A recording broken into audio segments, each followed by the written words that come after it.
சர்வ வளமுள்ள தகப்பனே, இந்த அருமையான கால வேளைக்காக நன்றி செலுத்துகிறோம். இந்த நாளிலும் கூட அப்பா, உம்முடைய வார்த்தைகளை கொண்டு எங்களோடு இடைப்படுங்க. உம்முடைய வசனம் குறைவற்றதும் எங்கள் ஆத்துமாக்களை உயிர்ப்பிக்கவும் அவைகள் போதுமானது. வாழ்வு தரும் வசனங்கள் ஆண்டவரே, மனுஷன் அப்பத்தினால் மாத்திரமல்ல, உம்முடைய வாயிலிருந்து புறப்படுகிற ஒவ்வொரு வார்த்தையினாலும் பிழைப்பான் என்று வேதம் எழுதியிருக்கிறது. நாங்கள் பிழைக்கத்தக்கதான வார்த்தைகள் எங்களுக்கு நேராக கடந்து வரட்டும்னு சொல்லி நாங்கள் ஜெபம் பண்ணுறோம். எங்களுக்கு நேராக உங்கள் வசனங்கள் கடந்து வரட்டும் ஐயா. நாங்கள் பிழைக்கத்தக்கதான வார்த்தைகள் எங்களுக்காய் கடந்து வரட்டும்னு சொல்லி ஜெபம் பண்ணுறோம். பரிசுத்த ஆவியானவரே, உமக்கு ஸ்தோத்திரம். எங்கள் வாயின் வார்த்தைகள், இருதயத்தின் தியானமும் மனதின் யோசனைகள் உமக்கு பிரீத்தியாக இருக்கட்டும். இயேசுவின் நாமத்தில் தாழ்த்தி ஒப்பு கொடுக்கிறோம் நல்ல பிதாவே. You may be seated. அருமையான கர்த்தருடைய பிள்ளைகளை, நாம் இந்த நாளிலும் கூட இந்த மாதத்தின் முதல் நாளில் நாம் கர்த்தரை சார்ந்தவர்களாய், கர்த்தருடைய பிரசன்னத்தில் அப்பாவை பார்த்து எங்களை நீங்கள் நடத்தி வந்தீங்க, இந்த மாதமும் கூட எங்களை நீங்கள் நடத்துங்கன்னு சொல்லி கேட்பதற்கு தான் நம்ம கடந்து ஓடி வருகிறோம். நான் எப்பவும் சொல்லுவேன், இன்றைக்கு ஒரு வசனத்தை தியானிக்கிறோங்கிறதுனால அது மட்டும் நமக்கு வாக்குத்தத்தம் அல்ல. கர்த்தர் கொடுத்த எல்லா வார்த்தையும் கூட கிறிஸ்து இயேசுவுக்குள் நமக்கு ஆமென்றும் ஆமென் என்று தான் இருக்குது. விசுவாசத்தினாலே ஆபிரகாமுக்கு சந்ததிகளான நீங்களும் நானும் அவருக்குள்ளாக உண்டான எல்லா நன்மைகளும் நமக்கும் பங்குண்டு. அல்லேலூயா. சரி, இந்த நாளிலும் கூட நம்முடைய விசுவாசங்கள் இன்னும் சற்று பலனடைய, நாம் கர்த்தரையே தொடர்ந்து சார்ந்து அவரையே பின்பற்றவும் கூட இந்த மாதத்திற்கு ஏதுவாக நம்முடைய பலனுக்காக நாம் வாசிக்கலாம். இது ஏசாயா புஸ்தகம் 41ஆம் அதிகாரம் அதன் வசனம் 18 தொடங்கி வாசிக்கலாம். உயர்ந்த மேடுகளில் ஆறுகளையும் பள்ளத்தாக்குகளின் நடுவே ஊற்றுகளையும் திறந்து வனாந்திரத்தை தண்ணீர் தடாகமாகவும் வறண்ட பூமியை நீர்க்கவனிகளும் ஆக்கி. நல்லா கவனிச்சு கேளுங்க தேவ பிள்ளையே. வனாந்திரத்தில் கேதுரு மரங்களையும் சித்தி மரங்களையும் மிருது செடிகளையும் ஒளிவ மரங்களையும் நட்டு, அவாந்திர வழியிலே தேவதார விருட்சங்களையும், ஐயா, பாய்மர விருட்சங்களும் உன்னை மரங்களையும் உண்டு பண்ணுவேன். அல்லேலூயா. இந்த மாதத்துக்கு வாக்குத்தத்தமான வசனம் இதே வசனம். இப்போ நாம் வாசித்த இந்த 19ஆம் வசனம் தான். 18, 19, 20 3 வசனங்களும் ஒவ்வொரு நாளும் வீட்டில் வாசிங்க, கர்த்தரிடத்தில் கேளுங்க. ஆண்டவரே, உம்முடைய ஜனங்களுக்கு நீர் செய்கிறதாக வாக்கு பண்ணியிருக்கிற வார்த்தைகள் என்ன? வனாந்திரத்தில் கர்த்தர் கேதுரு மரங்களையும் சித்தி மரங்களையும், இங்கிலீஷில் தான் எழுதியிருக்கிறேன், The God will bring forth cedars in the wilderness, acacia in wilderness, myrtle trees, olive trees, juniper, box trees, cypress. இந்த 7 மரங்களை குறித்து அங்கே எழுதியிருக்கு. இவைகளெல்லாம் கர்த்தர் எங்கே கொண்டு வருவாராம்? வனாந்திரங்களில். இவைகளெல்லாம் வனாந்திரத்தில் வருமானால் வனாந்திரமும் கூட வயல்வெளியாக மாறிடும். அல்லேலூயா. அருமையான கர்த்தருடைய பிள்ளையை செவி கொடுத்து கேட்டுக்கொள். ஐயா, என் வாழ்க்கையை கர்த்தர் எப்படி நடத்த போகிறாங்க? நான் அவரை சார்ந்து வாழுகிற கர்த்தருடைய பிள்ளை. என் குடும்பம் அவரை சேவித்து அவரையே பற்றி கொண்டு இருக்கிற குடும்பம். இந்த மாதமும் கூட கர்த்தர் எங்களை எவ்விதமாய் நடத்த போகிறாங்க? உன் வாழ்க்கையில் காணப்படுகிற எல்லா வனாந்திரங்களையும் கர்த்தர் வயல்வெளியாக மாற்ற போகிறார். கர்த்தர் அதை செய்ய போகிறார். எல்லா வறட்சிகளையும் கர்த்தர் மாற்ற போகிறார். எல்லா அவாந்திர வழிகளையும் கூட ஆறுகளாக நிரப்புவாங்க கர்த்தர். இது கர்த்தர் செய்கிறது, மனுஷன் அல்ல. இதை நீங்களும் நானும் அதே 20ஆம் வசனத்தில் வாசிக்க போறோம். வாசிங்க. இதுதான் வசனம். இதுதான் இந்த மாசம் முழுக்க நாம சார்ந்து கொள்ள போகிறது. என்னது? வாசிங்க ஐயா. கர்த்தருடைய கரம் அதை செய்தது என்றும் இஸ்ரவேலின் பரிசுத்தர் அதை படைத்தார் என்றும் யாவரும் கண்டு கொள்வார்கள். இந்த மாதம் கர்த்தருடைய சமூகத்தில் காத்திருந்த போது, ஆண்டவரே திருச்சபையாராகி எங்களை நீங்க எப்படி நடத்த போறீங்கன்னு சொல்லி காத்திருந்த போது இந்த வசனங்களுக்கு நேராக கர்த்தர் நடத்தினார் என்று சொல்லி நான் நம்புகிறேன். ஆகையால் தைரியமா உங்களுக்கு சொல்ல முடியும், இந்த மாதம் கர்த்தர் இந்த நாள் தொடங்கி கிரியைகளை நம்ம வாழ்க்கையில செய்வாங்க. அது பார்க்கிறவங்க என்ன சொல்லுவாங்க தெரியுமா? இது கர்த்தருடைய கரம் பிரதர்னுவாங்க. ஹல்லேலூயா. உங்க வாழ்க்கையில இது புத்தியால ஞானத்தை கொண்டு செயல்பட்டது அல்ல, பலத்தில் செயல்பட்டது அல்ல, அனுபவத்தில் செயல்பட்டது அல்ல, அல்லது ஏதோ ஒரு மனுஷருடைய பலத்தை கொண்டு செஞ்சதல்ல. காண்கிற யாவரும் அனுபவிக்கிற நாமும் கூட சேர்ந்து சொல்லுவோம், இது கர்த்தருடைய கரம் செய்கிற கிரியை பிரதர். ஹல்லேலூயா. இது கர்த்தருடைய கரம் செய்கிற கிரியை என்று சொல்லி உன் இருதயமும் கொடுத்த கர்த்தருக்குள் மகிழ்ந்து பாடத்தான் செய்ய போகிறது. And God is going to bring such things that no man can do it. அது பார்த்தாலே சொல்லுவாங்க, இது மனுஷன் செஞ்சது இல்லை பிரதர், இது மனுஷனுடைய கிரியை அல்ல. அவ்விதமான காரியங்களை கர்த்தர் நடப்பிக்க போறாங்க நம்ம வாழ்க்கையில. ஹல்லேலூயா. என்னோட சேர்ந்து சொல்லுங்க, மனுஷன் செய்யக்கூடியது அல்ல, கர்த்தர் செய்யக்கூடியது மாத்திரமே என் வாழ்க்கையில அவரே செய்வார். என் குடும்பத்தில் அவர் செய்வார், என் பிள்ளைகள் வாழ்க்கையில் அவர் செய்வாங்க. அதை காண்கிற மற்றவர்களும் அதை அனுபவிக்கிற நானும் தைரியமா சொல்லுவோம், இது கர்த்தர் செய்கிற கிரியை. ஹல்லேலூயா. இது கர்த்தர் செய்கிற கிரியை. என்ன செய்வாராம் கர்த்தர்? வனாந்திரத்தில் எதை கொண்டு வருவாராம்? முதல்ல சொல்லுங்க. கேதுரு மரங்கள். கேதுரு மரங்கள் என்றால் என்ன? அகேசியா, சித்திம் என்று தமிழில் சொல்லப்படும். சித்திம் மரம் என்று சொல்லி ஒரு சில மொழியாக்கத்தில் இருக்கும், ஒரு சில பைபிளில் அகேசியான்னு இருக்கும். ஒரு myrtle trees, olive trees, juniper tree, box tree, cypress tree, இந்த 7 மரங்களை குறித்து எழுதியிருக்கு. இவைகளை கர்த்தர் கொண்டு வருவாராம். இவைகளை கொண்டு வருகிறதை பார்க்கிற போது ஜனங்க சொல்லுவாங்களாம், ஒரு வனாந்திரம் இப்படி வயல் வழியாக மனுஷன் மாற்ற முடியாதுங்க, இது கர்த்தருடைய கரம் என்று சொல்லுவாங்களாம். என்ன மரங்கள்? மரங்களை கொண்டு வருகிறதுக்கும் என்னுடைய வாழ்க்கைக்கு என்னையா சம்பந்தம்? நல்லா கவனிச்சு கேளுங்க. வேதாகமத்தில் மரங்கள் அநேக காரியங்களை குறிக்கும். உதாரணத்திற்கு நாம் சங்கீதங்களின் புஸ்தகம் 127, 28 நல்லா சந்தோஷமாக வாசிப்போம் குடும்ப ஆசீர்வாதத்துக்காக. அதில் வசனம் எழுதியிருக்கும், உன் மனைவி வீட்டோரங்களில் கனி தருகிற திராட்சை செடி, உன் பிள்ளைகளெல்லாம் உன் பந்தியை சுற்றிலும் இருக்கிற ஒலிவு மர கன்றுகள். They are olive shoots. Your sons and daughters will be olive shoots and your wife will be like fruitful vine. அது மாத்திரமல்ல, இன்னும் அநேக காரியங்கள் உண்டு. ரோமரின் புஸ்தகம் 11ஆம் அதிகாரத்தை நீங்கள் வாசித்து பார்த்தீங்கன்னா அங்கே இஸ்ரவேலை பவுல் ஒலிவ மரத்துக்கு ஒப்பிட்டு பேசுவாங்க. அநேக காரியங்கள் இல்லையா, மரத்துக்கு ஒப்பிட்டு. ஆண்டவராக இயேசு தன்னை என்ன சொன்னாங்க? சரி, அப்படியா, ரைட்டு, நான் திராட்சை செடி, நீங்கள் கொடிகள் அப்படின்னு சொன்னாங்க. அடுத்தது, பச்சை மரத்துக்கு இந்த பாடானா பட்ட மரத்துக்கு இல்லையா, தன்னையும் மரமாக பாருங்க. நம் ஆண்டவர் மரம் அல்ல, மரம் மனுஷிகத்தை குறிக்கும். The wood, the tree represent humanity. மனுஷிகத்தை குறிக்கும். புரியுதா உங்களுக்கு? நல்லா கவனிச்சு கேட்கணும். அப்போ கர்த்தர் கேதுருவை கொண்டு வருவேன், மறுபடியும் கூட சித்திமை கொண்டு வருவேன், ஒலிவ மரத்தை கொண்டு வருவேன்னு சொல்லி இப்படி சொல்கிறாங்களே, இதெல்லாம் எதை குறிக்கும்? வேகமாய் சொல்லுகிறேன், கவனித்து கேட்டுக்கொள்ளுங்கள். முதலாவது, கேதுரு மரம் எதை குறிக்கும்? அது பலத்தையும், it represent strength, stability and long life. அப்போ கர்த்தர் என்ன கொண்டு வர போகிறாங்க நம்ம வாழ்க்கையில்?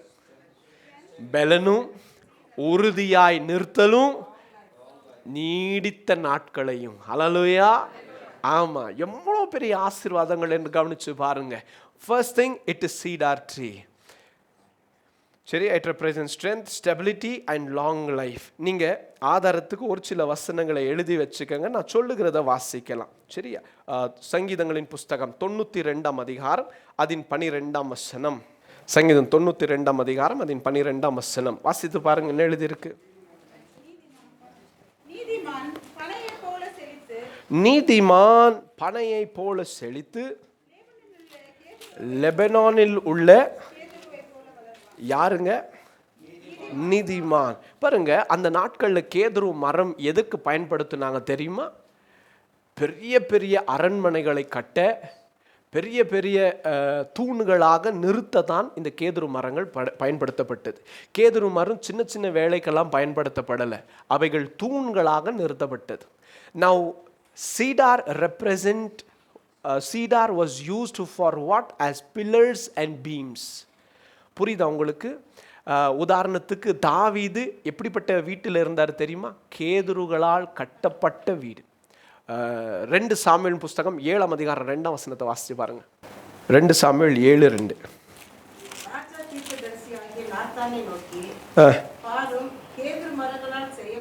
எந்த மரத்தால? கேதுரு மரத்தால செய்யப்பட்ட வாசம் பண்ணும்போது போதுங்க. அவர் வீடு எதால கட்டப்பட்டுச்சுங்க? கேதுரு மரங்களால். உன்னத பாட்டு 1:17, 1 ராஜாக்கள் 7:2 இதெல்லாம் வாசித்து பார்த்தீங்கன்னா you will understand they were used for pillars and beams. 1 ராஜாக்கள் 7:2, 1 ராஜாக்கள் 6ஆம் அதிகாரம் வசனம் 9 தொடங்கி நீங்கள் வாசித்து பார்த்தீங்கன்னா தெரியும். ஒரு வசனத்தை மட்டும் வாசிக்கலாம். 1 ராஜாக்கள் 7:2 வாசிங்க. அவன் லீபனோன் வனம் என்னும் மாளிகையையும் கட்டினான். அது 100 முழ நீளமும் 50 முழ அகலமும் 30 முழ உயரமுமாய் இருந்தது. அதை கேதுரு மர உத்திரங்கள் பாகப்பட்ட கேதுரு மர தூண்களின் 4 வரிசைகளின் மேல் கட்டினான். எது மேலங்க அவ்வளோ உயர்வது கட்டினாங்க? கேதுரு மரங்களை. புரியுதா உங்களுக்கு? இங்கே இருக்கிற ஒரு சிலரை கர்த்தர் எப்படி நிறுத்துவாங்க தெரியுமா? சொல்ல மாட்டீங்களா? கேதுரு மரங்களை போல நிறுத்துவாங்க. You will become a pillar. And this is not something that I tell you. It is promise of our Lord, risen Lord Jesus Christ. You will become a pillar. Pillar என்ன அர்த்தம் தெரியுமா? சொல்லுவாங்க, இவங்க தாங்க இந்த ஆர்கனைசேஷனுடைய பில்லர், இவங்க தாங்க எங்களுக்கு பில்லர் ஆட்டம் அப்படின்வாங்க. பில்லர் என்ன அர்த்தம் தெரியுமா?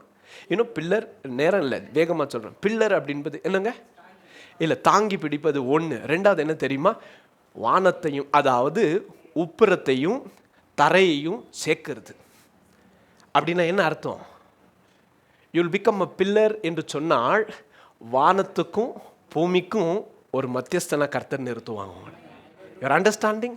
You will become somebody connected from God to people. You will be somebody to receive from God and represent to people. That is pillar. இது தேவனாகிய கர்த்தர் வாக்கு பண்ணியிருக்கிறாங்க. வெளிப்படுத்தின விசேஷம் 3ஆம் அதிகாரம் 12ஆம் வசனத்தை வாசித்து பாருங்க. Read Revelation chapter 3 verses 12. Make it soon.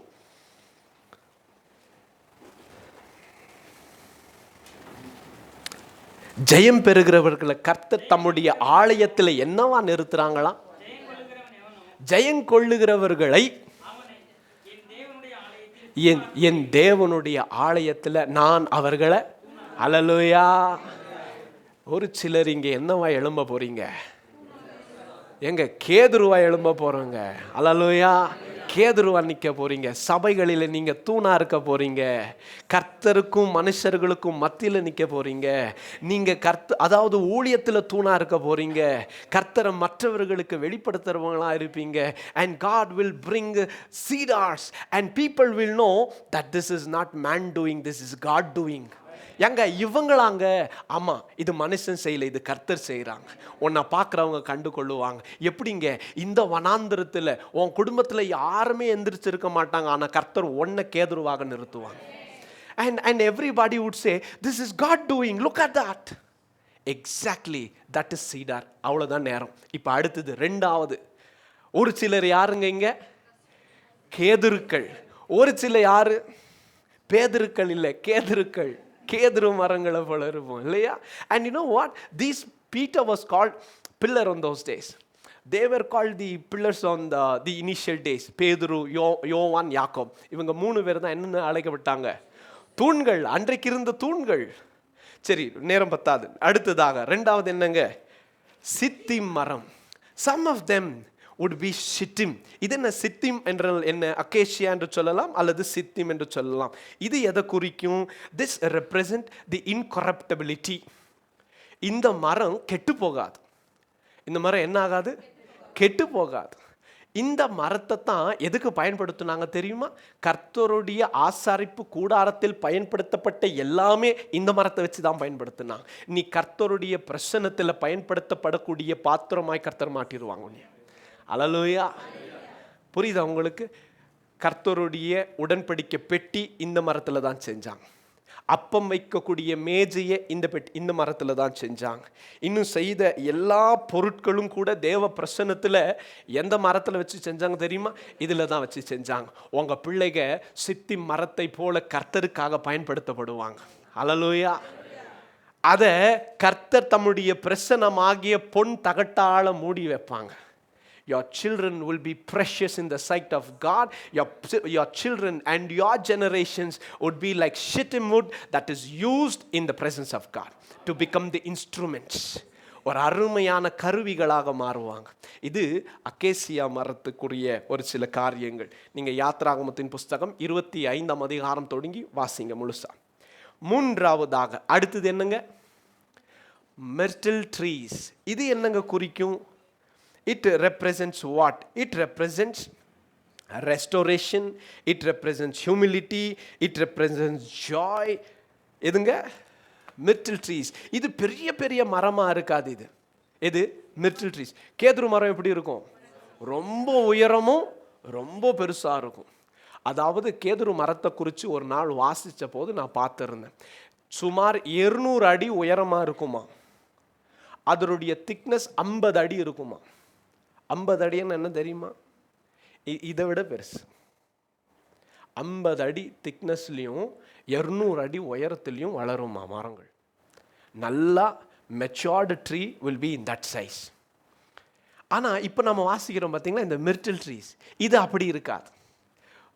இது கிட்டத்தட்ட ஒரு பாம் ட்ரீ மாதிரி இருக்கும்னு நினச்சிக்கோங்களேன். ஒரு பேரிச்ச மரம் போல் இருக்கும் கிட்டத்தட்ட. புரியுதா உங்களுக்கு? மிர்டில் ட்ரீஸ். ஐயா, அது வெள்ளனா இருந்துச்சு. சரி, இது அகேசியா மரம், இது எதுக்கா இருந்துச்சு? அது கெட்டு போகாத மரம். இப்போ இது என்னங்க? இது எப்படிப்பட்ட மரம்? இது ஒரு வேளை ஒரு தாழ்மையான, இது எதை குறிக்குமா? Restoration, humility and joy. நல்லா கவனிங்க. என்ன ரெஸ்டோரேஷன் வாசிக்கலாம் பாருங்க. ஏசாயா புஸ்தகம் 55ஆம் அதிகாரம் அதன் 13ஆம் வசனம். ஐயா, நல்லா கவனிச்சு கேளுங்க. முற்செடி, முற்கள் எதை குறிக்கும்? சாபத்தை குறிக்கும். சரியா? மனுஷன் பாவம் செய்த போது முற்களும் குற்களும் உண்டாயிற்று என்று நாம வாசிக்கிறோம். முற்செடிக்கு பதிலாக தேவதார விருட்சம் முளைக்கும். நல்லா கேட்டுக்கங்க. காஞ்செடிக்கு பதிலாக இதுதான் மிர்டில் ட்ரீஸ். எதுக்கு பதிலாக? காஞ்செடிக்கு. முற்செடியும் காஞ்செடியும் சாபத்தை குறிக்கும். சாபத்துக்கு பதிலாக நீ ஆசீர்வாதத்தை கொண்டு வருகிறவனாய் கர்த்தர் வைப்பாங்க உன்னைய.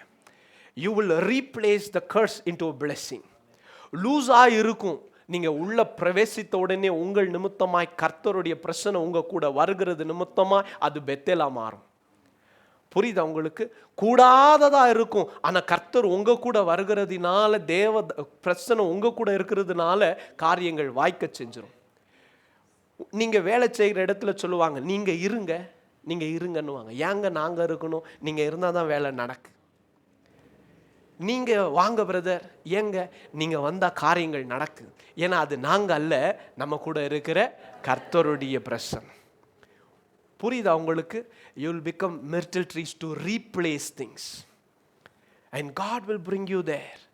அது மாத்திரமல்ல, நீங்கள் வாசிக்கலாம் ஜக்கரியா புஸ்தகம் 1ஆம் அதிகாரம் அதன் வசனம் 8 தொடங்கி 11 வரை.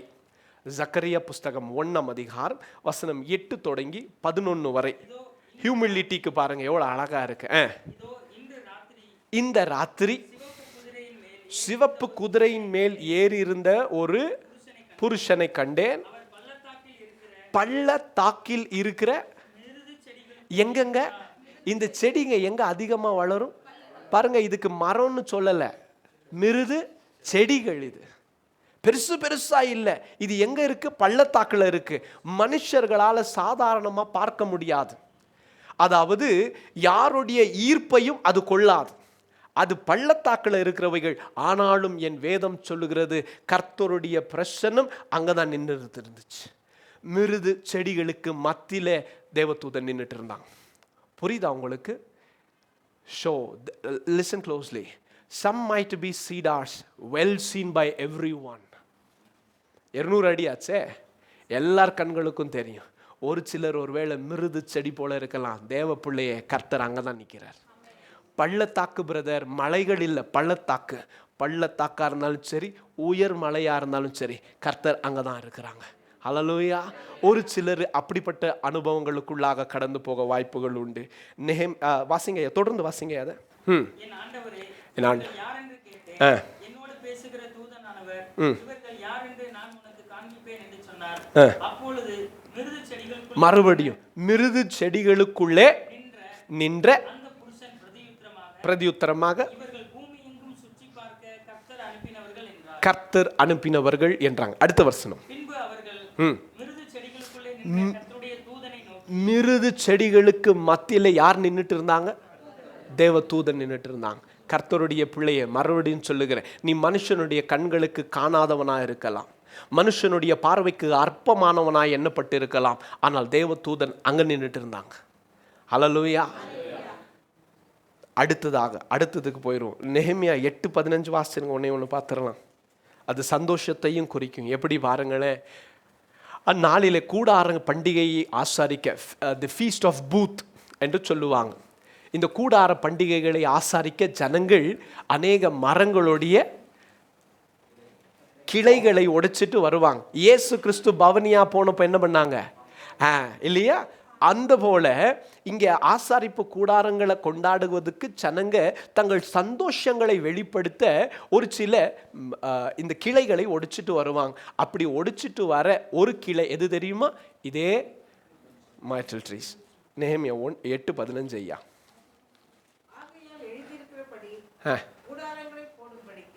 நீங்கள் மலைகளுக்கு புறப்பட்டு போய் ஒலிவ கிளைகளையும் காட்டு ஒலிவ கிளைகளையும் மிருது செடிகளின் கிளைகளையும் தேரிச்ச மட்டைகளையும் அடர்ந்த மிருது செடிகளின் கிளைகளையும் கொண்டு வாங்க. எதுக்குங்க? அவங்க கொண்டாட போறாங்க, பண்டிகையை கொண்டாடுவாங்க. அது எதை குறிக்கும்? சந்தோஷத்தை குறிக்கும். கர்த்தர் உங்களை அநேகருக்கு சந்தோஷமா வைப்பாங்க. You'll be joy in many lives. You'll become a reason for their joy. Hallelujah. And you know what? I'm not just exaggerating. And the Lord says, I will do it, and everybody know that it is I who have done it. Hallelujah. நேரம் கம்மியாகுது. இப்போ இன்னும் எத்தனை மரங்க இருக்குங்க? இன்னும் 4 இருக்கு. இன்னும் 4 மரம் இருக்கு. நேரம் முடிஞ்சு போகுது. வேகமாக சொல்லட்டுமா? சரி, கர்த்தருக்கு சித்தமானால் இன்னொரு முறை சொல்கிறேன். இவைகளெல்லாம் நமக்கு நேரம் பத்தாதுங்க. ஒலிவ மரம், அபிஷேகம், ஜுனிப்பர், ஓய்வு அல்லது இலைப்பாறுதல், box tree and cypress tree both represent life and beauty. இவைகள் அத்தனையும் கர்த்தர் நமக்கு கொடுப்பாங்க. இப்போ அடுத்த பகுதிக்கு போயிடலாம், செய்தியோடைய அடுத்த பகுதிக்கு. சரியா? கவனித்து கேளுங்க. இவைகளை எல்லாம் யார் செய்ய போகிறாங்க? சரி, இது மட்டும் தெரிஞ்சுக்கங்க. ஒலிவ மரம் எதை குறிக்கும்? பரிசுத்த ஆவியானவரையும் அபிஷேகத்தையும் குறிக்கும். சரியா? 5வது ஜுனிப்பர் என்று எழுதியிருக்கு. அது எதை குறிக்கும்? இலைப்பாறுதலை குறிக்கும். ஜுனிப்பர் என்று எழுதியிருக்கும். ஜுனிப்பர்னா என்ன தெரியுமா? ஒலிவ மரம் என்றால் எதை குறிக்குங்க? பரிசுத்த ஆவியானவரும் அபிஷேகத்தையும் குறிக்கும். நல்ல அபிஷேகம் பெற்றவங்களாக எழும்புவோம் நாம. ஹல்லேலூயா. பரிசுத்த ஆவி நிறைந்தவர்களாக இருப்போம் நாம. அடுத்தது ஜுனிப்பர் ட்ரீன்னு எழுதியிருக்கு. சரி, 1 ராஜாக்கள் 19:4 வாசித்து பாருங்க. இது எதை குறிக்கும்? ரொம்ப அருமையான காரியங்கள். All these are. ஒவ்வொரு மரமும் ஒவ்வொரு நாள் நல்ல ஒரு 3 மணி நேரம் அழகாக உக்காந்து தியானிக்கலாம். 1 ராஜாக்கள் 19:4. எலியா வனாந்திரத்தில் ஒரு நாள் பிரயாணமாய் போய் சூறை செடியின் கீழ் உட்கார்ந்து, அது எது தெரியுமா? ஜுனிப்பர் ட்ரீ அப்படின்னு எழுதியிருக்கோம் இங்கிலீஷில். அப்போ ஜுனிப்பர் ட்ரீ என்பது என்ன? நான் சொல்லவா? விடாய்த்து வருகிற ஆத்துமாக்களுக்கு நிழலாயிருப்பீங்க. ஐயா, நாவறண்டு வந்த மனுஷனுக்கு நீங்க ஆறுதலாயிருப்பீங்க. That is called juniper tree. Elijah will seek the shade under juniper tree. கர்த்தருடைய பிள்ளைகளுக்கு நீங்க ஆசீர்வாதமா இருப்பீங்க. ஊழியக்காரர்களுக்கு நீங்க சுகமா இருப்பீங்க, பலனா இருப்பீங்க. புரியுதா உங்களுக்கு? எலியா வனாந்திரத்தில் நடந்து வராங்க. வனாந்திரத்தில் வேற எந்த மரமும் இல்லை, நிழலுக்கு ஒன்று தான் இருக்கு. என்னது அது? சூறை செடி. யார் வந்து அது கீழே இளைப்பாறினா? எலியா வந்தா. நீங்க அநேகருக்கு இளைப்பாறுதலாக இருப்பீங்க. ஹல்லேலூயா. இது ஜுனிப்பர். ஆறாவது box tree and cypress tree, ரெண்டுக்கும் ஒரு காரியத்தை தான் குறிக்கும். எழுதிக்கலாம். ஏசாயா புஸ்தகம் 60:13. இது எதை குறிக்கும்? புதிய ஜீவனையும் சௌந்தரியத்தையும் குறிக்கும். New life and beauty. Isaiah chapter 60 verses 13, Isaiah chapter 55 verses 13, Isaiah chapter 41 verses 19. இன்னைக்கு வாசித்த வசனம் வாசிங்க பார்க்கலாம். ஏசாயா 60:13 வாசிக்கலாம். என் பரிசுத்த ஸ்தானத்தை சிங்காரிக்கும்படிக்கு தேவதார விருட்சங்களை கொண்டு வாங்க. எதுக்குங்க? எதுக்கு கொண்டு வர சொல்றாங்க கர்த்தர்? கர்த்தருடைய ஸ்தானத்தை சிங்காரிக்கும்படி, அலங்கரிக்கும்படி. கர்த்தர் தம்முடைய வீட்டில் அலங்காரமா எதிர்பார்ப்பது என்ன தெரியுமா? பரிசுத்தத்தை. Holiness is the decoration that we can do it in the church. It is not about the lights, it's not about the colors, it is not about the interiors that we have it in the church. It is the holiness that decorates the church. And God says, I will make you such a beauty that you will beautify the church. Hallelujah. That means we will carry his holiness.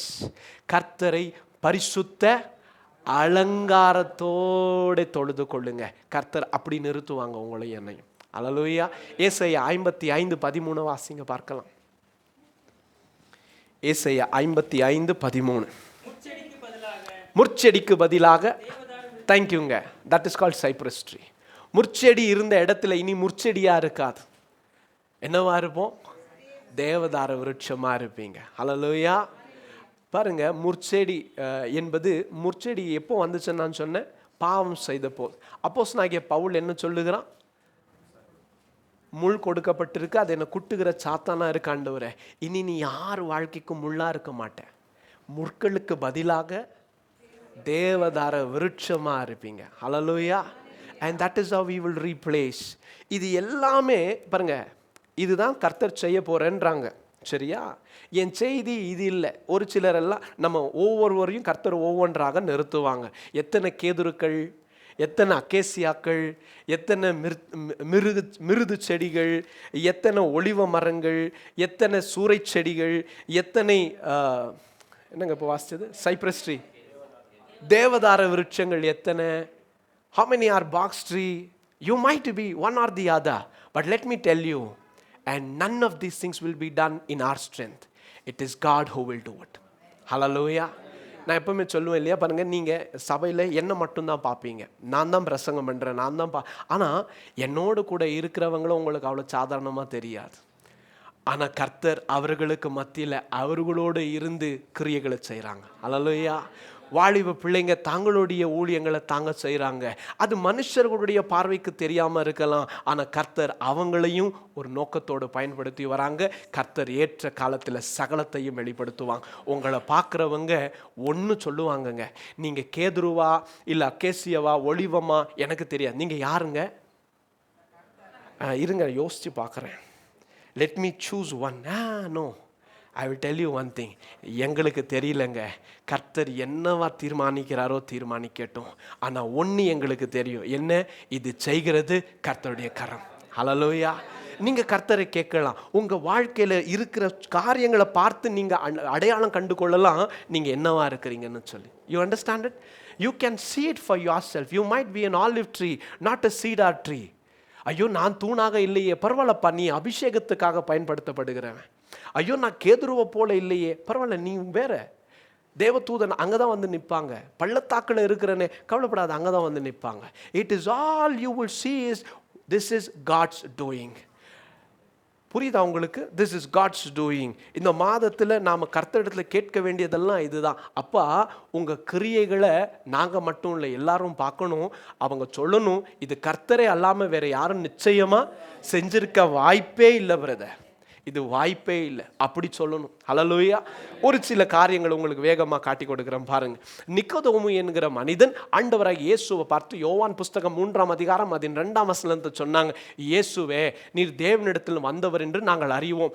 ஏன்னா கர்த்தர் ஒருவரோடு இல்லை என்றால் நீர் செய்கிறவைகளை யாரும். Thank you. நம்முடைய வாழ்க்கையையும் நம்முடைய பேச்சுக்களையும் நடத்தையும் பார்க்கிற போதே அவங்களுக்கு தெரியணும் இவங்க கர்த்தரால் நடத்தப்படுறவங்க. இது கர்த்தருடைய பாத்திரம், இவங்க கர்த்தருடைய கூட்டம். கர்த்தர் செய்கிறதே அல்லாமல் இது வேற யாரும் செய்ய முடியாதுன்னு தெரியணும். அதற்கு சாட்சிகளாகத்தான் கர்த்தர் உங்களையும் என்னையும் அழைக்கிறார். ஏசாயா புஸ்தகம் 41ஆம் அதிகாரம் முழுசா வாசித்து பார்த்தீங்கன்னா உங்களுக்கு தெரியும். He says, you are my witness. நீங்கள் தான் என்னுடைய சாட்சிகள். கர்த்தர் கிரியை செய்கிறவர் இன்றைக்கும் கூட, கர்த்தர் இன்றைக்கும் எழுந்தருளுகிறவர் என்று சொல்லி உலகத்துக்கு யாருங்க சாட்சி? யாருங்க? நல்ல சத்தமா சொல்லுங்க. நான் தான் சாட்சி. நான் தான் கர்த்தர் ஜீவன் உள்ளவர் என்பதற்கு சாட்சி. அவர் இன்னமும் அற்புதங்களை செய்கிறவர் என்பதற்கு நாங்கள் சாட்சி. பாருங்க, எங்க வாழ்க்கையை பாருங்க. ஹல்லேலூயா. தொடர்ந்து பார்க்கலாம் பாருங்க. யோவான் புஸ்தகம் 5:36, யோவான் புஸ்தகம் 9ஆம் அதிகாரம் அதன் 30 தொடங்கி 33 வரை. இதெல்லாம் வாசித்து பார்த்தீங்கன்னா இயேசுவை பார்த்து ஜனங்க சொன்னது என்னன்னுட்டு, கர்த்தர் மட்டும் இவரோட இல்லைன்னா இப்படியெல்லாம் செய்ய. இதெல்லாம் யாருடைய கிரியை? கர்த்தருடைய கிரியை. ஹல்லேலூயா. இதெல்லாம் கர்த்தருடைய கிரியை. கர்த்தர் மட்டும் ஒருத்தரோடு இல்லைன்னா இப்படியெல்லாம் நடக்காதுங்க, இது கர்த்தர் செய்கிறதுங்க அப்படின்னு ஜனங்க சொல்லுவாங்க. ஹல்லேலூயா. ஒன்று வாசிக்கலாம். யோவானின் புஸ்தகம் 9ஆம் அதிகாரம் அதன் 33ஆம் வசனம். அவர் தேவனிடத்திலிருந்து வராதிருந்தால் இப்படியெல்லாம் செய்ய முடியாதுங்க. அப்போ பார்க்குற போதே தெரியும் இது யாருடைய செயல். சொல்ல மாட்டீங்களா? நீங்க சொல்லணும், அப்பா என் வாழ்க்கையில் நீர் செய்கிற கிரியைகளை பார்க்குற போதே தெரியணும் இது கர்த்தருடைய செயல்னு. நல்லா சொல்கிறேன் கேளுங்க. இது யோவான் 3, யோவான் 9 எல்லாம் இயேசுவை ஏற்றுக்கிட்டவன் சொன்னது, இயேசுவை விசுவாசித்தவங்க சொன்னது. நான் ஒன்று சொல்லட்டுமா? பிடிக்கலனாலும் உங்களை வெறுத்தாலும் அவன் கூட சொல்லுவான் இது கர்த்தர் செய்கிறது, நம்ம ஒன்றும் செய்ய முடியாது. ஹல்லேலூயா. இது கர்த்தர் செய்கிறதுங்க. அவங்க வாழ்க்கையில் நாங்கள் தடுக்க முடியாது. நீங்கள் யாத்ராகமத்தின் புஸ்தகம் 8ஆம் அதிகாரம் அதன் 19ஆம் வசனத்தை வாசித்து பாருங்க. மந்திரவாதிகள் எல்லாம் என்ன சொன்னாங்க தெரியுமா? பார்வோனை நோக்கி. ஹல்லேலூயா. உங்களை எதிர்க்கிறவங்களும் உங்க ஜீவனுக்கு விரோதமாய் கிரியை செய்யணும்னு நினைக்கிற சத்துருவின் கிரியைகளை கொண்டு அவங்க செயல்பட நினைச்சாலும், எப்படிப்பட்ட காரியங்களாக இருந்தாலும் சரி. சரி, இன்னும் தெளிவாகவே சொல்லட்டுமா? உங்களுக்கு மந்திரம் பண்றவங்களும் கூட என்ன சொல்லுவாங்க தெரியுமா? அவங்க கூட கர்த்தர் இருக்கிறாங்க, ஒன்றும் செய்ய முடியாதுன்னு. நான் சொல்றது உங்களுக்கு கேட்குதான்னு பாருங்க. உங்களுக்கு விரோதமாக ஒரு வேளை யாராவது ஏதாவது செய்யணும்னு நினச்சா அவங்க என்ன சொல்லுவாங்க தெரியுமா? அந்த மந்திரவாதி சொல்லுவான், பார்வனுக்கு தெரியாது, செய்ய சொல்கிறவனுக்கு தெரியாது, ஆனால் செய்கிறவன் சொல்லுவான் அவங்களோட கூட கர்த்தர் இருக்கிறாங்க, ஒன்றும் செய்ய முடியாது. ஹல்லேலூயா. இது பிடிக்காதவனு சொல்லிதான் ஆகணும், பிடிக்காதவனு சொல்லிதான் ஆகணும். என்ன நடந்துச்சு தெரியுமா? இங்க மட்டும் மந்திரவாதிகள் மட்டும் சொல்லல, இவ்வளோ சொல்லியும் பார்வோன் கேட்கல. இஸ்ரவேல் ஜனங்களை விடுவித்த பின்பும் பின்னாடி துரத்திக்கிட்டே ஓடுறான் பார்வோன். கர்த்தர் செங்கடலை இஸ்ரவேலுக்காக 2ஆக பிளந்து இருக்கிறாங்க. மத்தியில இஸ்ரவேல் ஜனங்கள் வெட்டாந்தரையில நடந்து போறாங்க, பின்னாடியே துரத்திட்டு வராங்க. என்ன நடந்துச்சு வாசித்து பாருங்க. யாத்ராகமத்தின் புஸ்தகம் 14ஆம் அதிகாரம் அதன் 24, 25. Exodus chapter 14 verses 24 and 25. சாமத்தில்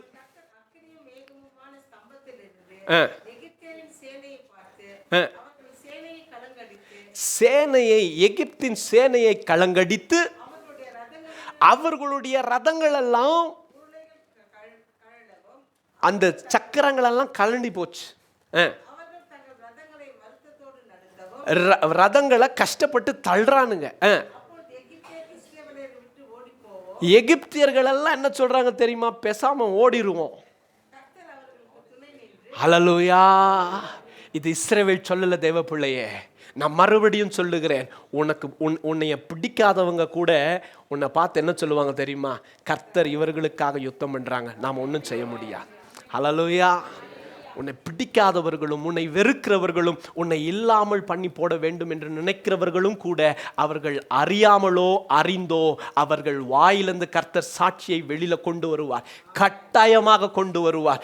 God will force the words to come out of your enemy's mouth by telling God is with them. We can do nothing to them. Hallelujah. அவர்கள் நாவினாலே அவர்களே சொல்லுவாங்க, கர்த்தர் அவங்களுக்காக யுத்தம் பண்றாங்க, மனுஷங்க நாங்க என்னையா செய்ய முடியும் அவர்களுக்கு விரோதமா என்று சொல்லுவாங்க. ஹல்லேலூயா. நான் மறுபடியும் சொல்லுகிறேன், கர்த்தருடைய ஊழியக்காரனாய் சொல்லுகிறேன், உங்களுக்கு விரோதமாய் எழும்பப்படுகிற எல்லா கிரியைகளையும் கர்த்தர் இல்லாமல் பண்ணி போட்டு உங்களை வெட்டாந்தரையில் நடத்துவாங்க.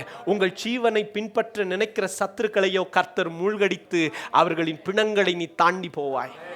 ஹல்லேலூயா.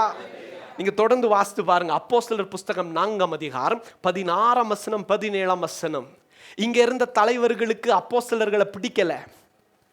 அப்போஸ்தலர்களை ஏதாவது சொல்லணும், ஏதாவது செய்யணும். ஆனா என்ன நடந்துச்சு தெரியுமா? அவங்க சொன்ன வார்த்தைகளை கேளுங்க. அப்போஸ்தலர் 4ஆம் அதிகாரம் 16-17 வசனங்கள். இந்த மனுஷர்களை நாம என்னையா செய்வது? எருசலேம்ல வாசம் பண்ணுகிற எல்லாருக்கும் தெரிந்திருக்கிறபடி வெளியரங்கமான அற்புதங்கள் இவர்கள் மூலமாய் செய்யப்பட்டிருக்கிறது. நாம இதை மறுதளிக்க முடியாது. இவங்களோட கர்த்தர் இருக்கிறாங்கங்க, நாம ஒன்றும் செய்ய முடியாது. ஹல்லேலூயா. சத்துருக்களும் கூட கர்த்தர் உனக்காய் துணை நிற்பதை அறிந்து கொள்வார்கள். உன் ஜீவனுக்கு விரோதமாய், உன்னுடைய அழைப்புக்கு விரோதமாய், உன்னுடைய லக்கைக்கு விரோதமாய், உன்னுடைய சமாதான சந்தோஷத்துக்கு விரோதமாய், உன் குடும்பத்துக்கு விரோதமாய் எழும்பி வரவனும் கூட கர்த்தர் இவர்களுக்காய் துணை நிற்கிறார், நாம் இவர்களை சேதப்படுத்த முடியாது என்று சொல்லி முதுகை காட்டி ஓடித்தான் போக வேண்டுமே தவிர வேற வழி இல்லை.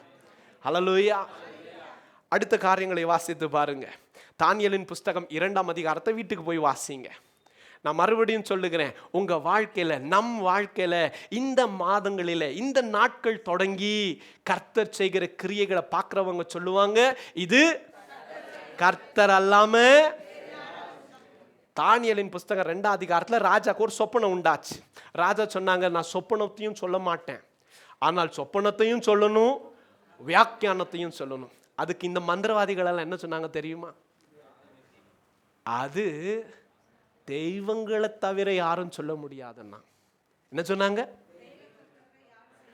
என்ன ராஜா இப்படி இதுக்கு முன்னாடி யாராவது கேட்டிருக்காங்களா? நீங்களே கூட இப்படி பேசினது இல்லையே. நானும் எத்தனையோ சொப்பனங்களை சொல்லியிருக்கிறேன், ஆளாளுக்கு வந்து ஒரு கதையை அடிச்சுட்டு போயிடுறீங்க, அது வேலைக்காகாது. என் கனவையும் சொல்லணும், அதுக்கு வியாக்கியானத்தையும் சொல்லணும். அதுக்கு மந்திரவாதிகள் சொன்ன வார்த்தைகள் என்ன தெரியுமா? அப்படி இந்த பூமியில ஒருவனும் இல்லை, தெய்வங்கள் பூமியின் மேல் இல்லையா, யாரும் சொல்ல முடியாது. அப்படிப்பட்ட நேரத்தில் ஒரு மனுஷனை கர்த்தர் எழுப்பி கொண்டு வந்தாங்க. இவங்கெல்லாம் இப்போ என்ன சொல்லுவாங்க? இது மனுஷனுடைய ஞானத்தினால உண்டானது இல்லை, இது தேவனே அல்லாமல் வேற இல்லை. ஹல்லேலூயா. புரியுதா உங்களுக்கு? யோசேப்பை பாருங்க, பார்வோன் முன்னாடி நிற்பாங்க. நான் மறுபடியும் சொல்கிறேன் கேளுங்க. பார்வோன் முன்னாடி யோசேப்பு நிற்கிறாங்க. சொப்பனத்தையும் அதனுடைய வியாக்கியானத்தையும் அருமையாக யோசேப்பு சொன்னாங்க. சூழ்ந்திருந்த எல்லா ஜனங்களும் என்ன சொன்னாங்க தெரியுமா? தலைவர்கள், பெரிய பெரிய அதிகாரிகள், ராஜ்யபாரத்தில் இருந்த அதிகாரிகள் எல்லாரும் யோசேப்பை பார்த்து, கர்த்தரை தவிர இப்படி வேற யாராலையும் சொல்ல முடியாது, கர்த்தருடைய ஆவி இவனுக்குள்ள இருக்கு, இவனையே நியமித்து ராஜ்யத்தை நடத்த சொல்லுவோம் அப்படின்னு சொல்லி ராஜாவுக்கு அடுத்த ஸ்தானத்தில் கொண்டு போயிட்டாங்க. அருமையான கர்த்தருடைய பிள்ளைய, கர்த்தர் உன் வாழ்க்கையில கிரியை செய்கிறது நிமித்தமாய் உன்னை பிடிச்சவங்க உன்னை ஏற்றுப்பாங்க, உன்னை பிடிக்காதவங்களுக்கும் வேற வழி கிடையாது. அவன் இது இது இது யாருடைய கிருபை தெரியுமா? இது உங்களுக்கு இது யாருடைய சுதந்திரம் தெரியுமா உங்களுக்கு? நல்ல கவனிங்க சொல்றேன், இது யாரோட சுதந்திரம்னு சொல்லி. ஏசப்பாவுடைய சுதந்திரம். அவருக்குள்ள அவருடைய இரத்தத்தினால பிறந்த உங்களுக்கும் எனக்கும் அவருடைய சுதந்திரம் தான் நம்முடைய சுதந்திரம். நாம் அவருடைய பங்காளி. பிடிக்குதோ பிடிக்கலையோ, இயேசுவை பிடிச்சவங்க எல்லாம் இயேசு தேவன்னு சொல்லுவாங்க, பிடிக்காதவங்க இல்லை இல்லை இல்லை இல்லை உங்களுக்கு புரியல. இயேசு கிறிஸ்து வானத்தில் வருவார். நாவுகள் யாவும் சொல்லுங்க சத்தமா, பிடிச்சுச்சோ பிடிக்கலையோ உன் நாவு கர்த்தர் தேவன் என்று சொல்லிதான் ஆகணும். ஒரு சிலர் சந்தோஷமா சொல்லுவான், ஒரு சிலர் வேற வழி இல்லாம சொல்லுவான். ஆக மொத்தத்துல கிறிஸ்து தேவன் என்று சொல்லிதான் ஆகணும். அவரை குத்தினவர்களும் சொல்லிதான் ஆகணும். இது அவருடைய சுதந்திரம். அவருடைய சுதந்திரம் அவரோடு கூட உடன் பங்காளியா இருக்கிறதுனால, அவர் நம்மோட கூட இருக்கிறதுனால உங்களை பிடிச்சவன் சொல்லுவான், பிரதர் கர்த்தர் உங்க வாழ்க்கையில இருக்காங்க பிரதர் என்னுவான். இன்னொரு சிலர் சொல்லுவான், ஒண்ணுமே பண்ண முடியாது கர்த்தர் அவங்க வாழ்க்கையில இருக்காங்க. ஹல்லேலூயா. ஆக மொத்தத்துல கண்கள் யாவும் கர்த்தர் உன்னோடு கூட இருக்கிறதை காணத்தான் போகிறது. தேவ பிள்ளையே, பிடிக்குதோ பிடிக்கலையோ கர்த்தர் உன் வாழ்க்கையில செய்கிற கிரியைகளை மற்றவங்க பார்ப்பாங்க. இது கர்த்தருடைய கரம் என்று சொல்லுவாங்க. சங்கீதங்களின் புஸ்தகம் 118 அதிகாரம் அதன் 23 வசனத்தை வாசித்து பாருங்கள். இதைதான் நாம் எல்லாரும் இந்த மாதம் முழுக்க சொல்லிட்டு இருக்க போறோம். உங்களை பார்த்தும் இதை தான் சொல்ல போறாங்க, நாமும் அதை தான் சொல்ல போறோம். என்னன்னுட்டு, இது கர்த்தராலே ஆயிற்று, எங்க கண்களுக்கெல்லாம் ஆச்சரியம் பிரதர். நான் தள்ளப்பட்ட கல்லு பிரதர், என்னைய கர்த்தர் தலைக்கு மூளைக்கெல்லாம் நிறுத்திட்டாங்க பிரதர். இது கர்த்தராலே ஆயிற்று, எங்க கண்களுக்கெல்லாம் ஆச்சரியம். இது ஹல்லேலூயா.